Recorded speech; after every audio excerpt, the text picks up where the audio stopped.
Sebelumnya, Assalamualaikum warahmatullahi wabarakatuh. Perkenalkan, nama saya Apriansyah Hidayah dengan NPM 247541111, mata kuliah akuntansi pertanian kelas 4D.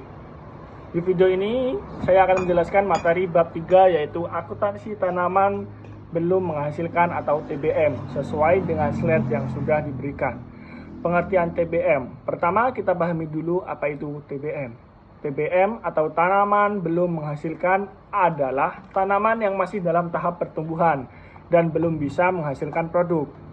Jadi, di fase ini, perusahaan sudah mengeluarkan biaya, tapi belum mendapatkan pendapatan. Nah, ini yang membuat perlakuan akuntansi jadi penting. Karakteristik TBM. Kalau kita lihat dari karakteristiknya, TBM itu butuh waktu yang cukup lama sampai akhir bisa menghasilkan. Selain itu, biaya yang dikeluarkan juga tidak sedikit, mulai dari pembibitan, penanaman, sampai pemeliharaan. Jadi bisa dibilang TBM ini adalah bentuk investasi jangka panjang perusahaan. Jenis-jenis biaya TBM yaitu yang pertama ada pembukaan lahan, penanaman, pemupukan, pemeliharaan, dan tenaga kerja. Semua biaya ini dikumpulkan karena tujuannya sama, yaitu untuk mendukung pertumbuhan tanaman sampai siap menghasilkan. Perlakuan akuntansi. Nah, ini bagian yang paling penting. Biaya TBM tidak langsung dianggap sebagai beban, tapi dicatat sebagai aset. Kenapa kok dicatat sebagai aset? Karena biaya tersebut akan memberikan manfaat di masa depan saat tanaman sudah menghasilkan. Jadi, dalam akuntansi disebut dikapitalisasi. Reklasifikasi ke TM. Ketika tanaman sudah siap menghasilkan, maka TBM akan dipindahkan menjadi tanaman menghasilkan atau TM. Artinya dari tadinya masih investasi, sekarang sudah jadi aset produktif. Setelah itu, baru akan perlakuan lanjutan seperti penyusutan.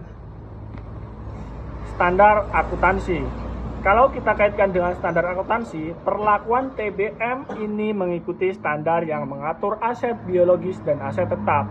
Tujuannya supaya laporan keuangan bisa disajikan secara wajar dan bisa dipercaya. Dalam praktiknya ada beberapa tantangan, misalnya menentukan biaya mana yang bisa dikapitalisasi dan mana yang harus langsung dibebankan. Selain itu, karena proses TBM cukup lama, pencatatannya juga harus konsisten. Pentingnya TBM.